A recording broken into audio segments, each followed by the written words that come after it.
Dice así la palabra de Dios. Hubo un varón de Ramataim de Sofín, del monte de Efraín, que se llamaba Elcana, hijo de Jeroán, hijo de Eliú, hijo de Tohu, hijo de Suf, efrateo. Y tenía él 2 mujeres. El nombre de una era Ana, y el de la otra Penina. Y Penina tenía hijos, mas Ana no los tenía. Y todos los años aquel varón subía de su ciudad para adorar y para ofrecer sacrificios a Jehová de los ejércitos en Silo, donde estaban 2 hijos de Elí, Ofni y Finés, sacerdotes de Jehová. Y cuando llegaba el día en que Elcana ofrecía sacrificios, daba a Penina su mujer, a todos sus hijos y a todas sus hijas, a cada uno su parte. Pero a Ana daba una parte escogida, porque amaba a Ana, aunque Jehová no le había concedido tener hijos. Y su rival la irritaba, enojándola y entristeciéndola, porque Jehová no le había concedido tener hijos. Y así hacía cada año. Cuando subía a la casa de Jehová, la irritaba así, por lo cual Ana lloraba y no comía. Y Elcana su marido le dijo: Ana, ¿por qué lloras? ¿Por qué no comes? ¿Y por qué está afligido tu corazón? ¿No te soy yo mejor que 10 hijos? Y se levantó Ana después que hubo comido y bebido en Silo. Y mientras el sacerdote Elí estaba sentado en una silla junto a un pilar del templo de Jehová, ella con amargura de alma oró a Jehová y lloró abundantemente. E hizo voto diciendo: Jehová de los ejércitos, si te dignares mirar a la aflicción de tu sierva, y te acordares de mí, y no te olvidares de tu sierva, sino que dieres a tu sierva un hijo varón, yo lo dedicaré a Jehová todos los días de su vida, y no pasará navaja sobre su cabeza. Debo recordar que en estos momentos nos encontramos considerando el método que los padres deben emplear o debemos emplear con miras a alcanzar la meta de criar a nuestros hijos en el temor del Señor. En las Escrituras no solo encontramos cuál es la meta que debemos como padres procurar alcanzar, sino también cuál es el método que nos permitirá llegar a la meta. Hemos dicho ya que esa metodología contiene 3 brazos. En primer lugar, debe haber una cuidadosa y concienzuda educación religiosa. En segundo lugar, debemos reforzar esa instrucción, esa educación apropiadamente, haciendo un uso juicioso de la disciplina por un lado y de palabras de aliento por el otro, dependiendo, por supuesto, del caso. Y en la tarde de hoy comenzaremos a considerar el último de los elementos que conforman esa metodología.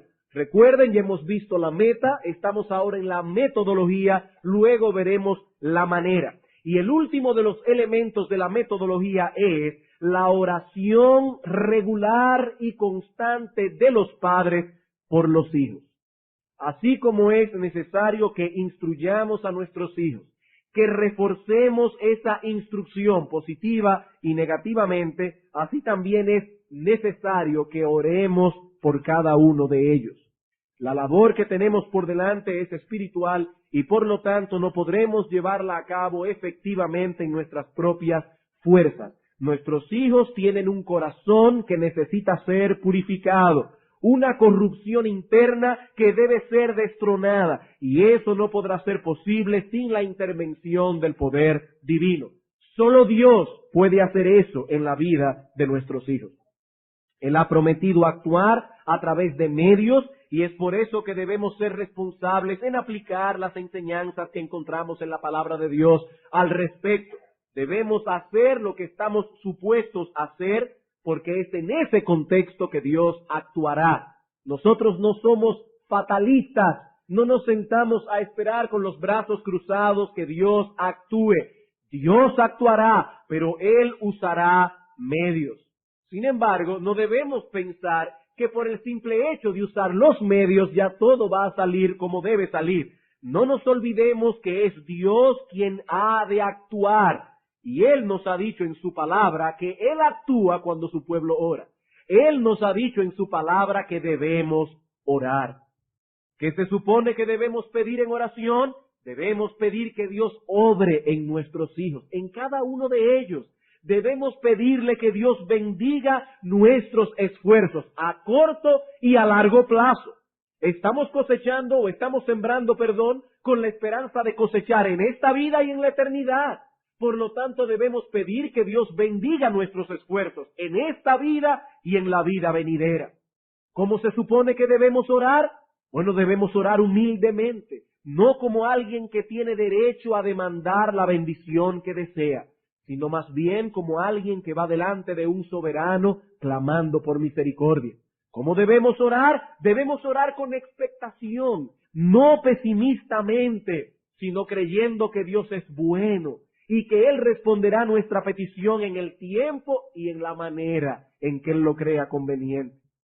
Pero no solo debemos orar humildemente y con expectación, sino también con perseverancia. Es necesario que oremos sin desmayar, que nos mantengamos tocando la puerta hasta que Dios nos abra. Y finalmente debemos orar con un corazón sumiso, dispuestos a aceptar la voluntad de Dios, sea cual sea. A veces Dios responderá que sí, otras veces responderá que no, otras veces responderá que debemos esperar un poco, o mucho. Debemos orar con un corazón sumiso, Señor, sea cual sea tu voluntad. ¿Por qué se supone que debemos orar? Porque solo Dios puede bendecir tus esfuerzos. ¿Por qué orar? Porque estamos en las manos de Él, porque solo Él puede obrar poderosamente en el alma de nuestros hijos. Siguiendo el esquema general de la serie de sermones que nos ha servido de ayuda en estos mensajes, lo que vamos a hacer ahora es tomar algunas oraciones claves de las Escrituras que ilustran la forma como los padres piadosos deben orar por sus hijos. El apóstol Pablo nos dice en Romanos capítulo 15, versículo 4, que las cosas que antes se escribieron, las que se encuentran en el Antiguo Testamento, para nuestra enseñanza se escribieron, no para nuestra entretención, sino para nuestra enseñanza, para que podamos extraer de esas historias ciertas lecciones que nos ayuden en nuestra vida de piedad. Y nosotros comenzaremos hoy con la oración de Ana por Samuel. Seguiremos después con la oración de Abraham por Ismael, luego la oración de Mardoqueo por Esther, luego la oración de David por aquel hijo que tuvo con Betsabé, el cual enfermó de muerte, y finalmente la oración del mismo David por Absalón durante el tiempo de su rebeldía contra su padre.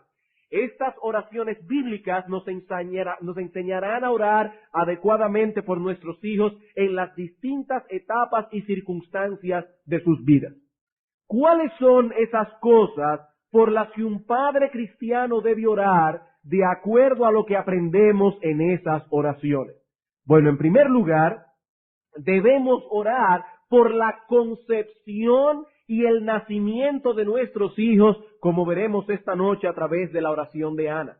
En segundo lugar, debemos orar por la conversión, el crecimiento espiritual y la perseverancia de nuestros hijos, como oró Abraham por Ismael. En tercer lugar, debemos orar por el servicio que nuestros hijos pueden rendir a Cristo en su reino y por su utilidad en la iglesia de Dios. En cuarto lugar, debemos orar por la preservación de nuestros hijos de penalidades, dolor o muerte en medio de las aflicciones, enfermedades y peligros. Y finalmente, debemos orar que Dios frustre los planes y actividades pecaminosas de nuestros hijos, como David oró por Absalón. Obviamente, hermanos, no se asusten, no vamos a ver todo eso en el sermón de esta tarde. Probablemente vamos a tomar cada una de esas oraciones, cada una de esas lecciones, y la vamos a ver una a la vez. Hoy comenzaremos estudiando la responsabilidad que tenemos como padres de orar por la concepción y el nacimiento de nuestros hijos, tal como esta responsabilidad es ilustrada en la oración de Ana por Samuel. Veamos entonces, en primer lugar, la amarga prueba de Ana que dio lugar a su oración. La amarga prueba que dio lugar a la oración. Hermanos, para nosotros poder comprender la aflicción de Ana y qué tan dura era su prueba, tenemos que hacer un esfuerzo de imaginación para tratar de ponernos en su lugar. En el versículo 2 que leímos, se nos dice que Elcana tenía 2 mujeres, no una esposa y una amante o una concubina. Él tenía 2 esposas legales, lo cual creaba de entrada una situación difícil para Ana y para la otra esposa, pero sobre todo para Ana. No es mi intención en esta noche tratar con este asunto de la poligamia en el Antiguo Testamento, ya que eso está fuera del foco de nuestro interés. De todos modos, es útil señalar al menos 3 cosas. En primer lugar, que la enseñanza clara de las Escrituras, tanto en el Antiguo como en el Nuevo Testamento, es que la poligamia no tenía cabida en el diseño de Dios para el matrimonio desde el principio. En Génesis capítulo 2, versículo 24 al 25, desde el mismo momento en que Dios creó el matrimonio, dice: por tanto dejará el hombre a su padre y a su madre y se unirá a su, no a sus, a su mujer, y los 2 serán una sola carne. Así que el diseño mismo del matrimonio excluye de paso la poligamia. Los 2 se vuelven una sola carne. Leemos en el libro de Proverbios, en el capítulo 5, los versículos 15 al 19, como el padre allí, Salomón, instruye a su hijo y le dice: hijo mío, bebe el agua de tu misma cisterna, los raudales de tu propio pozo, hablando del deleite que este muchacho debía derivar luego de su propia esposa. Así que el diseño original de Dios para el matrimonio fue que un hombre se casara con una sola mujer, la monogamia. En segundo lugar, que aunque este patrón fue violado en ocasiones, así como fueron violadas muchas otras cosas en la historia de Israel, no fueron violaciones tan frecuentes como algunos parecen creer. Hay personas que piensan que en el Antiguo Testamento todo el mundo practicó la poligamia. No tenemos tiempo aquí para demostrar que eso es falso, pero si leemos las Escrituras, tomando en consideración que el Antiguo Testamento cubre un periodo histórico bastante extenso, veremos que se trataba de algo extraño, que ocurría muy esporádicamente. De hecho, en los libros de Samuel, este es el único caso que se relata, el caso del Cana, es el único. Así que no es que a cada rato cualquiera tenía 2 mujeres. Eso era algo extraño en la historia de Israel. Y finalmente debemos decir que esas historias fueron registradas en las Escrituras, entre otras cosas, para enseñar al pueblo de Dios que la poligamia no funciona. La poligamia no funciona.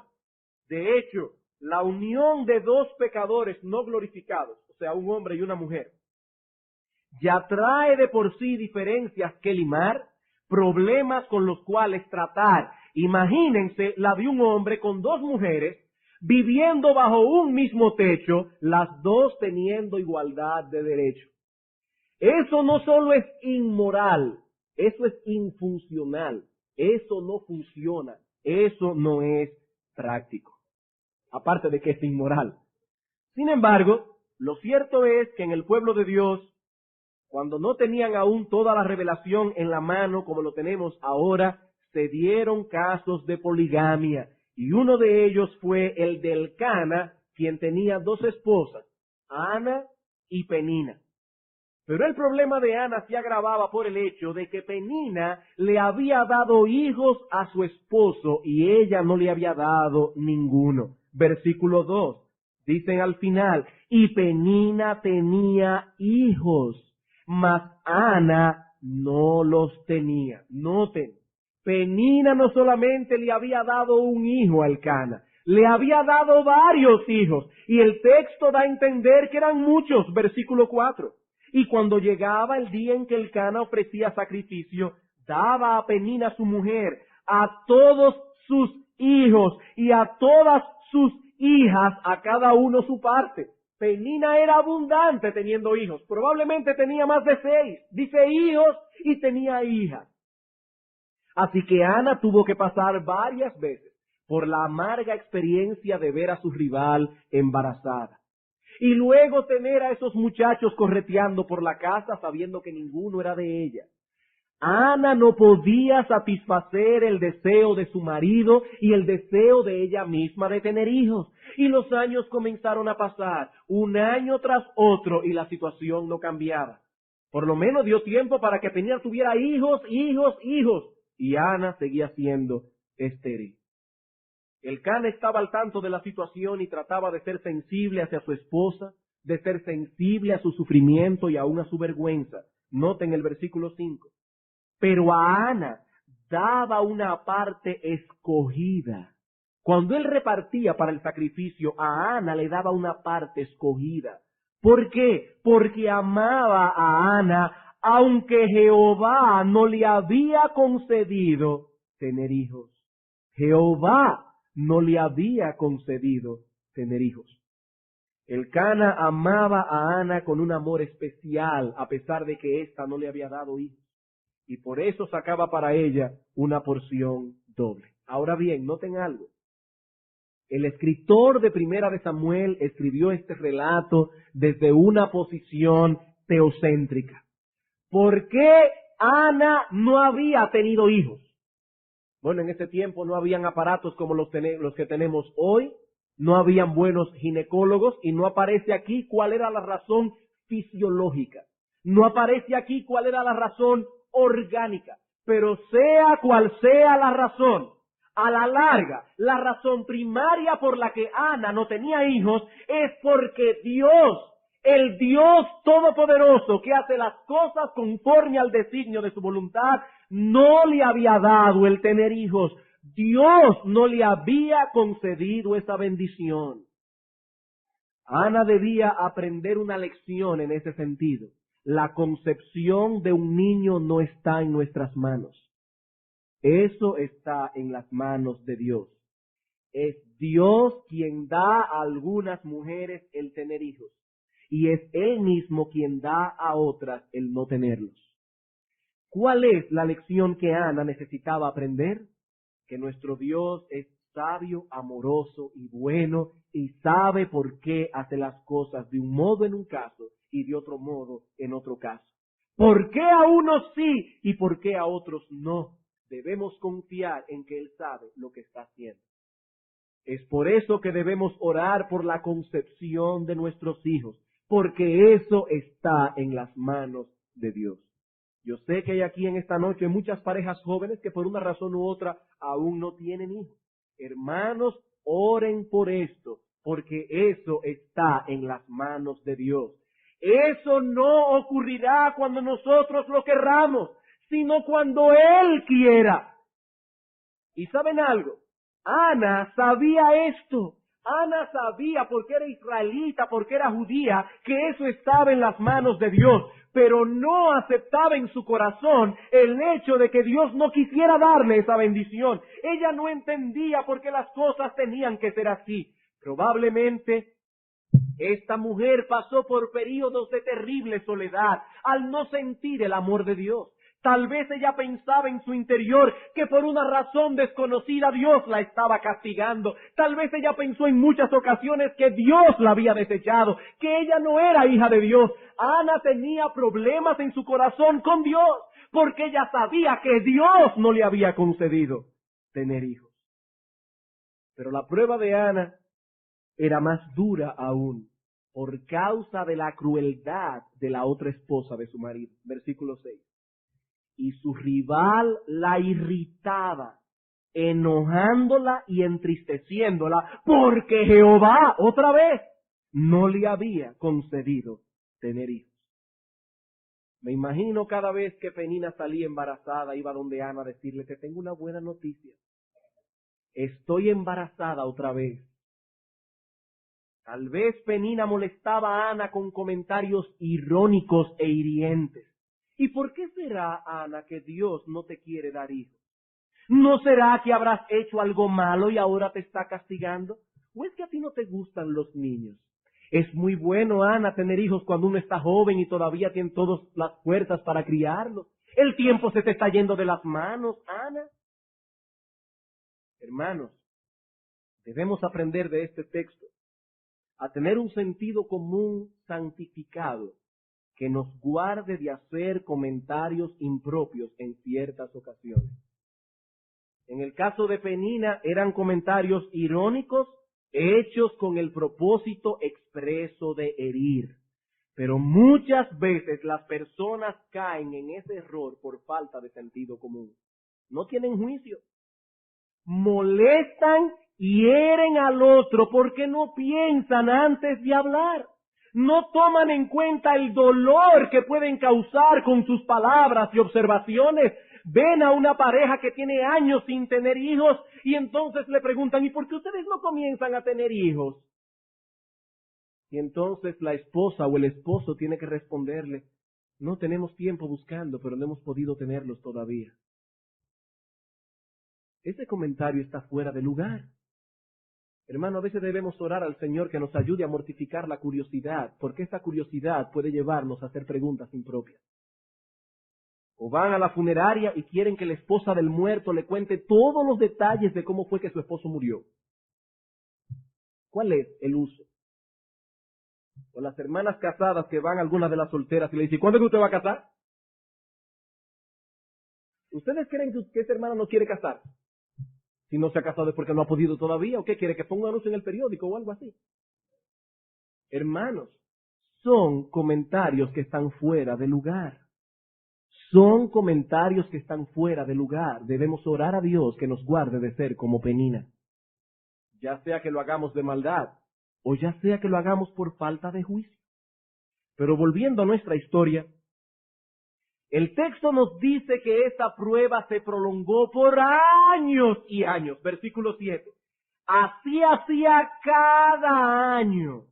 Cuando subía a la casa de Jehová, la irritaba así, por lo cual Ana lloraba y no comía. Hermanos, literalmente, Penina estaba acabando con la vida de su rival. Ana cayó finalmente en un estado de profunda depresión y eso también comenzó a causar tensión entre ella y su esposo, versículo 8. Y Elcana, su marido, le dijo, Ana, ¿por qué lloras? ¿Por qué no comes? ¿Y por qué está afligido tu corazón? ¿No te soy yo mejor que 10 hijos? Y yo no sé si el texto quiere darnos a entender que tal vez esa era la cantidad de hijos que tenía Penina. Hermanos, ¿cuál era el problema de Ana? Su problema no era con Penina. Su problema no era con su marido. A la larga, su problema era con Dios.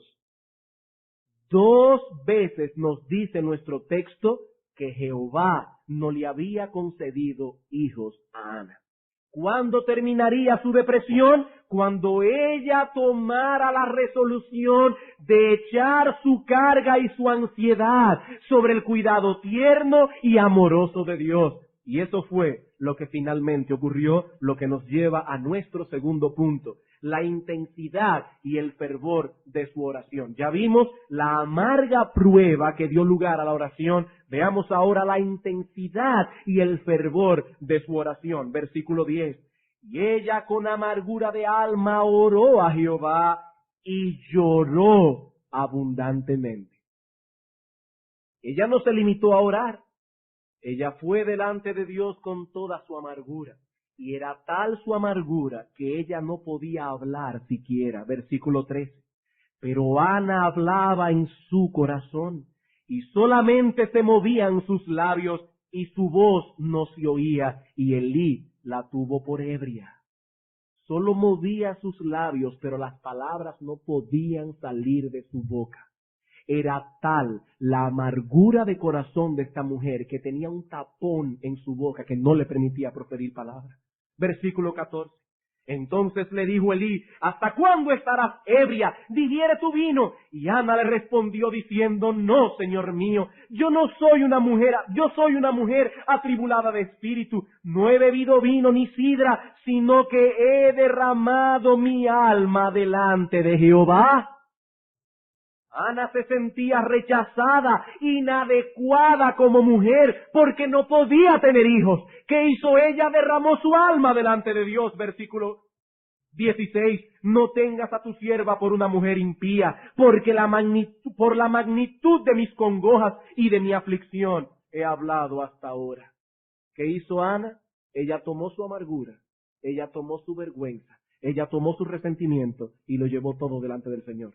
He derramado mi alma, dice ella, delante de Jehová.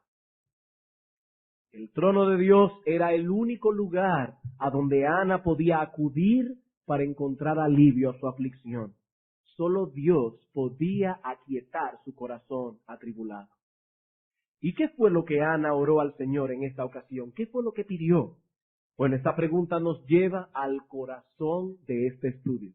Y de paso a nuestro tercer encabezado. El asunto que Ana enfocó en su oración.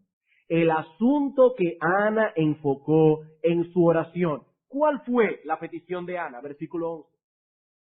E hizo voto diciendo, Jehová de los ejércitos, si te dignares mirar a la aflicción de tu sierva, y te acordaras de mí, y no te olvidares de tu sierva, sino que dieres a tu sierva un hijo varón, yo lo dedicaré a Jehová todos los días de su vida, y no pasará navaja sobre su cabeza. Hermanos, toda la historia, todo el pasaje gira en torno a este versículo. Ese es el centro de nuestra historia. ¿Qué fue lo que Ana oró? Dame un hijo, oh Dios, y si me lo concedes, te lo dedicaré a ti todos los días de su vida.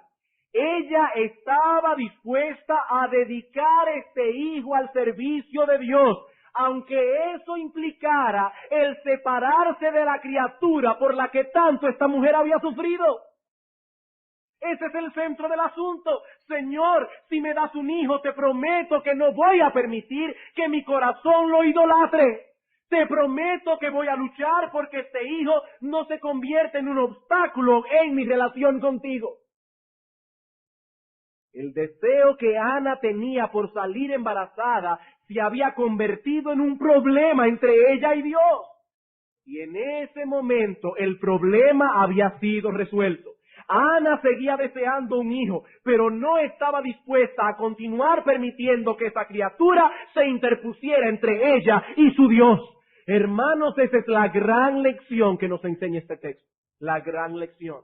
La actitud que Ana asumió finalmente es la que deben tener los padres piadosos hacia cada uno de sus hijos. Yo sé que tal vez al comenzar esta prédica algunos pensarán, bueno, pero ya yo tengo los hijos que iba a tener, esa prédica no es para mí. No, hermanos, aquí estamos predicando a todos los padres, porque esa actitud que tuvo Ana deben tenerlo los padres con cada uno de los hijos que van a tener o que ya tienen. Hermanos, Dios no nos da los hijos para que los idolatremos. Dios no nos da los hijos para que hagamos un uso egoísta de ellos. No son posesiones que vamos a manipular a nuestro antojo para cumplir nuestras ambiciones y necesidades personales. Como alguien ha dicho, los hijos son dados a los padres para que los moldeen, no para que los retengan. Para que los amen, no para que los adoren. Nuestros hijos pertenecen a Dios, al igual que todas las cosas que poseemos. Algún día se casarán, algún día se irán del hogar, y nosotros que nos hemos quemado las pestañas criándolos, pasaremos a un segundo plano. Hermanos, esa no es la ley de la vida como algunos dicen, esa es la ley de Dios. Es la ley de Dios. Fue Dios quien planificó que las cosas serían de ese modo. Y cuando un padre o una madre crea una atadura tan fuerte hacia los hijos que luego se resisten a dejarlos ir para formar un hogar independiente, ese padre o esa madre está actuando contra el diseño de Dios, se está oponiendo al plan de Dios, a la ley de Dios. Padres que me escuchan, no esperen que sus hijos estén grandes para tomar la resolución que Ana tomó antes de que Samuel fuera engendrado. No debemos esperar que lleguen a una edad casadera para pensar en esto. Eso debe ser resuelto antes de que nazcan, antes de que sean concebidos. Debemos orar fervientemente a Dios que nos libre de tener un espíritu posesivo, un espíritu egoísta que nos lleve a retener a nuestros hijos, que nos libre de pensar que ellos nos pertenecen, que podemos retenerlos a nuestro antojo. Ellos pertenecen a Dios y han sido puestos en nuestras manos por cierto período de tiempo. ¿Para qué? Para que los moldeemos conforme al modelo que Dios nos ha trazado en su palabra, para que ellos lleguen a ser adultos independientes, para que puedan cumplir sin impedimentos el plan de Dios para ellos. Y yo te pregunto, hermano, ¿es esa la actitud que tienes hacia cada uno de tus hijos?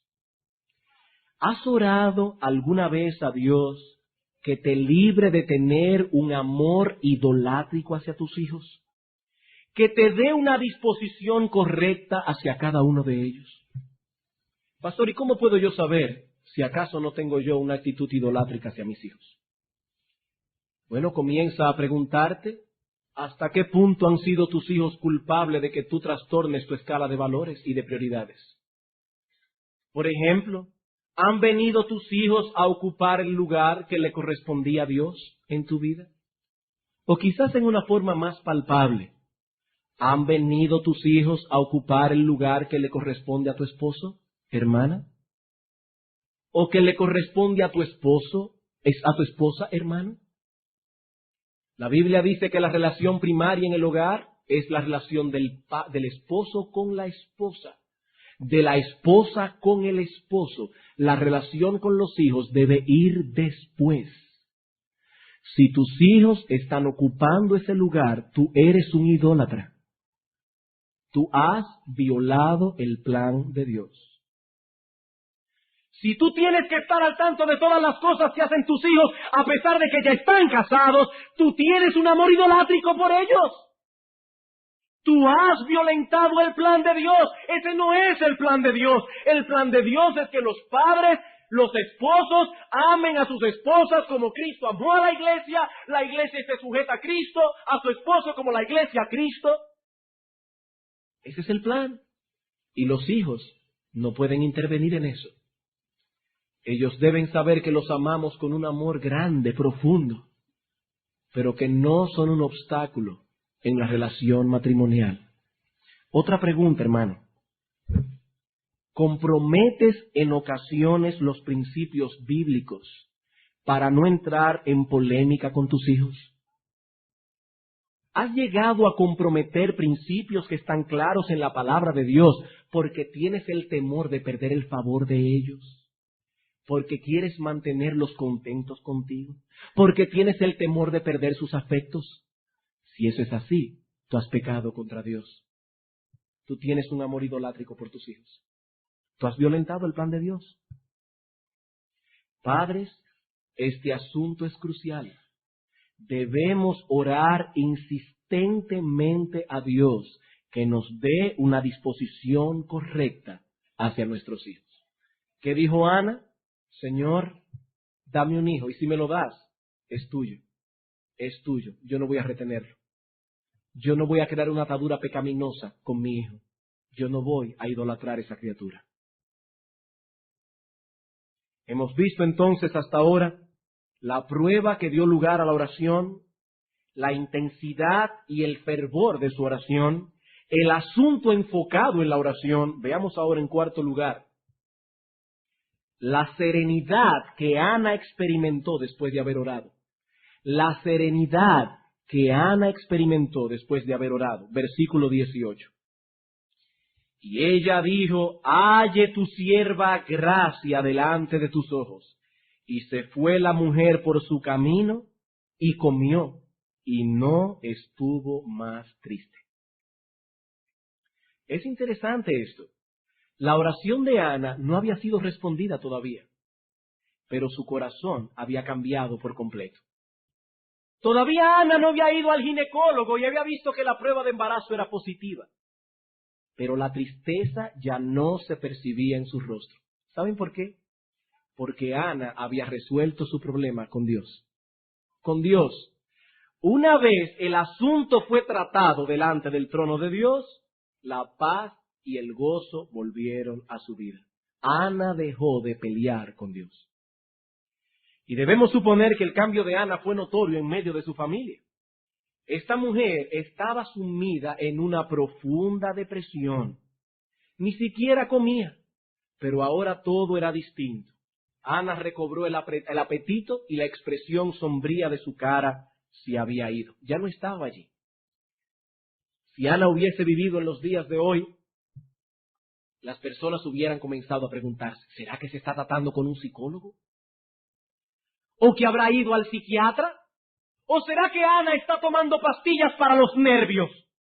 ¿O algún tipo de estimulante? No. Ana había resuelto su problema en el trono de la gracia y eso fue suficiente. Hermanos, es triste ver a los cristianos hoy día, con todos los recursos que Dios ha puesto a nuestro alcance, mendigando las cosas que el mundo puede ofrecer para poder tener un poco de paz. El asunto tiene que ser resuelto con Dios, no con pastillas para los nervios, no con estimulantes, no con psiquiatras o psicólogos. El asunto tiene que ser resuelto con Dios. Hermanos, ¿cuántas veces estamos tan dispuestos a hablar de nuestros problemas con todo el mundo, menos con quien tenemos que hablarlo? Todo el mundo se entera de lo que nos pasa. Todo el mundo se entera de las cosas que tenemos en el corazón, menos Dios. Pero Ana no era así. Ana había resuelto su problema en el trono de la gracia. Queremos que todos se enteren para que nos compadezcan, pero se nos hace tan difícil ir delante de Dios y echar nuestra ansiedad sobre Él, sabiendo que Él tiene cuidado de nosotros. ¿Qué dice el salmista? En el día que temo, yo en ti confío.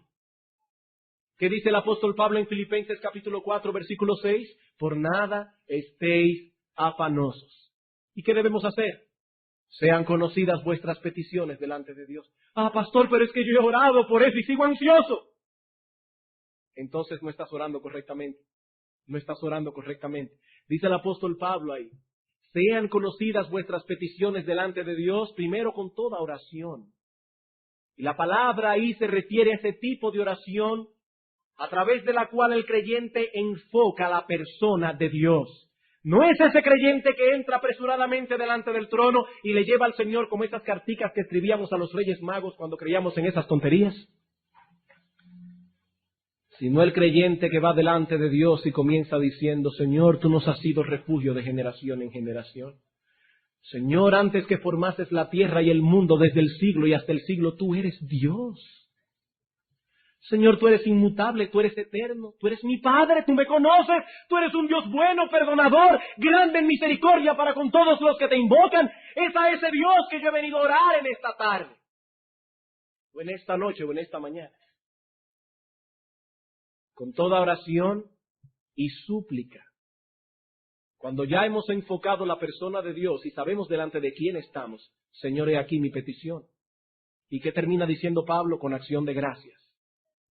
Recordando todas aquellas cosas que Dios ha hecho por ti, hermano. Todas aquellas cosas que Dios ha hecho por ti, hermana. ¿Y qué va a pasar? ¿Que el problema se resolverá? No, tal vez no. Pero la paz de Dios, que sobrepasa todo entendimiento, guardará vuestros corazones y vuestros pensamientos en Cristo Jesús. ¿No fue eso lo que pasó con Ana? Ana seguía sin hijos y probablemente Penina seguía molestándola. Pero el problema había sido resuelto en la raíz. ¿Cuál era la raíz del problema? Que Ana no había aceptado hasta ese momento el hecho de que Dios es soberano y que tiene derecho a hacer todas las cosas conforme al designio de su buena voluntad. Pero ahora la perspectiva de la vida había cambiado para ella. Ana poseía ahora un conocimiento experimental más profundo de Dios y de sus caminos. ¿Le quitó ese conocimiento su deseo de tener hijos? No. El hecho de que ahora ella conociera a Dios más profundamente no aminoró su deseo. pero le dio las herramientas necesarias para manejar la situación de ahora en adelante. Ana podía ahora trabajar con su corazón en medio de la aflicción. Ana le había dado un decreto a su alma. Dios tiene derecho a hacer con mi vida lo que le plazca, y yo no seguiré peleando más contigo, Dios. Eso fue lo que le trajo paz a su alma. Ana estaba en paz con Dios, y eso era evidente en su cara y en su apetito. Ella no tuvo que tomar pastillas ni siquiera para comer. El tener paz con Dios cambió completamente la vida de esta mujer. Veamos ahora finalmente nuestro quinto encabezado. El lugar estratégico de esta oración en la vida de Ana y en la historia del pueblo de Dios. Versículo 20. Aconteció que al cumplirse el tiempo después de haber concebido, Ana dio a luz un hijo y le puso por nombre Samuel, diciendo: por cuanto lo pedí a Jehová. La respuesta de Dios a la oración de Ana fue positiva. Recuerden que ella estaba en paz con Dios, no importara cuál fuera la respuesta. No importara la respuesta, pero a Dios le plugo responder positivamente su oración.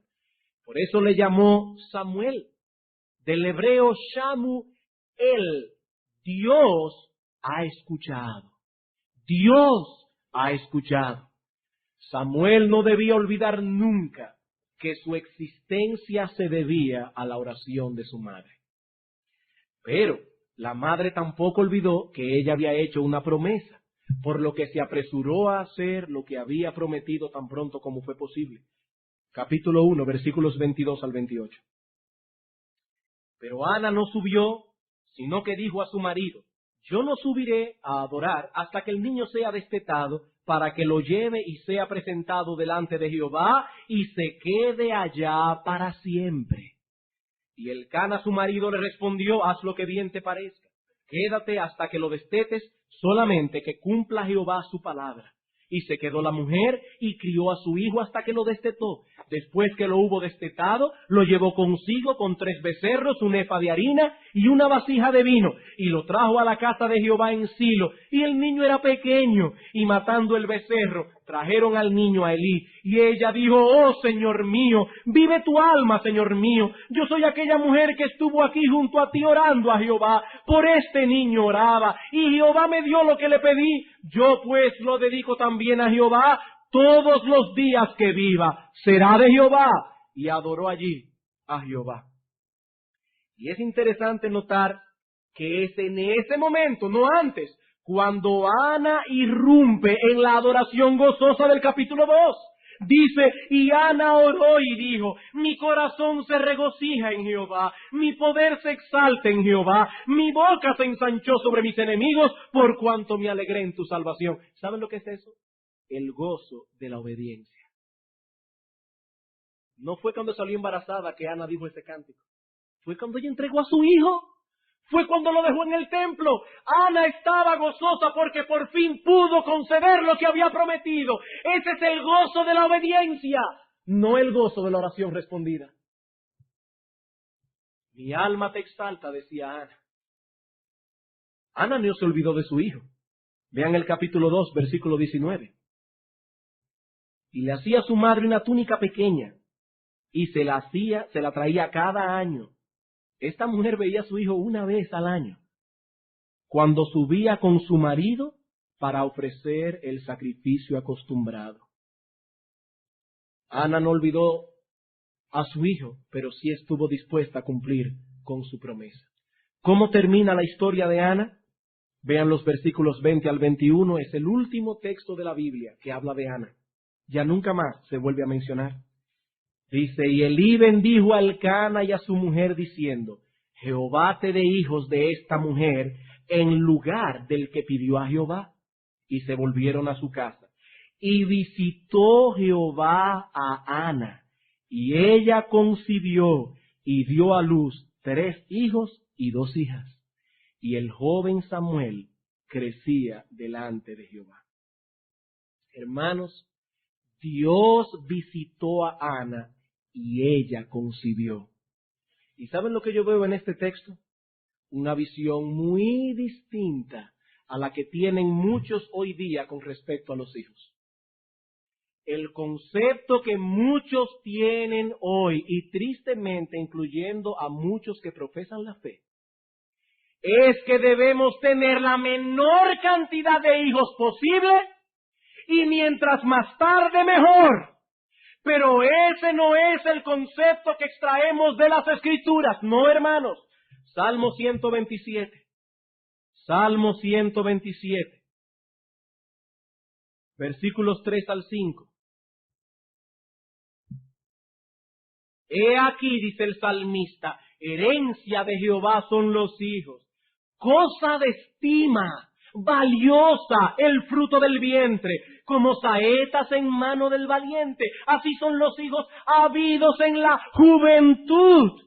Bienaventurado el hombre que llenó su aljaba de ellos, no será avergonzado cuando hablare con los enemigos en la puerta. Y en el Salmo 128, bienaventurado todo aquel que teme a Jehová, que anda en sus caminos. ¿Cómo será bienaventurado este hombre? Cuando comiere el trabajo de tus manos, bienaventurado serás y te irá bien. Tu mujer será como vid que lleva fruto a los lados de tu casa. ¿Qué frutos? O tus hijos que crecerán como plantas de olivos alrededor de tu mesa. Hermanos, esa es la visión de las Escrituras. Yo no estoy diciendo con esto que no debemos planificar, o que una mujer debe salir embarazada todos los años hasta que ya no pueda concebir más, ¿no? Hay muchos factores que debemos tomar en cuenta en esto, pero lo que estamos diciendo es que debemos examinar nuestros corazones si no nos hemos dejado atrapar por la filosofía hedonista y egoísta de nuestra generación que rehúye todo tipo de responsabilidad y de trabajo arduo. Es que los tiempos están duros. Mire, olvídese que eran más duros en ese tiempo. Eran más duros en ese tiempo, no había microondas, no había biberones como los que ahora, pañales desechables, nada de eso. Pero los hijos son una bendición de Dios, son herencia de Jehová, cosa de estima, dice el salmista. Y si no estás viendo las cosas desde esta perspectiva, hay algo que no está caminando bien. Hermano, ¿qué harías tú si Dios te visitara como visitó a Ana? ¿Cómo recibirías la visita? Dios pasó por esa casa y vinieron 5 muchachos. ¿Recibirías tú esta visita como una bendición del Altísimo? ¿O dirías qué voy a hacer ahora? ¿Recibirías eso con agrado o con amargura de corazón? Eso es una visitación de Jehová. Hermanos, los hijos son una bendición de Dios. Pero nosotros no queremos trabajar. No queremos pasar malas noches. No queremos levantarnos a las 3 de la mañana a dar un biberón a un muchacho. Ese es el problema a la larga. Ese es el problema. Hermanos, es una cosa de estima el fruto del vientre. Eso es una herencia de Jehová. Bienaventurado el hombre que llena su aljaba de ellos en la juventud. En la juventud. Es bienaventurado, bendito ese hombre. Bendita esa mujer. Pero la oración de Ana y la disposición con que oró no solo cambió radicalmente la vida de esta mujer, sino que tuvo repercusiones en la vida y en la historia del pueblo de Dios. Del pueblo de Dios. Esa oración ocupa un lugar estratégico en el trato de Dios para con su pueblo. ¿Por qué? Fue a través de esa oración que Samuel vino al mundo. Fue a través del ministerio de Samuel que David fue ungido como rey de Israel. Y fue a través de David que Dios cumplió sus promesas concernientes al nacimiento de nuestro Señor Jesucristo. ¿Cómo iba Ana a suponer que su oración tendría un alcance tan vasto y tan extraordinario? ¿Cuándo se iba a imaginar esta mujer tal cosa? Hermano, ¿quién sabe el papel que algunos de nuestros hijos jugarán en la historia del pueblo de Dios como resultado de nuestras oraciones y de haber sido criados en el contexto de la disposición encerrada en esta oración. Señor, reconozco que mis hijos son tuyos y que me los has dado para que los moldee, no para que los retenga. Me los has dado, Señor, para que los ame, no para que los adores. No para que los adore. ¿Quién sabe lo que Dios puede hacer con hijos criados en ese contexto de piedad?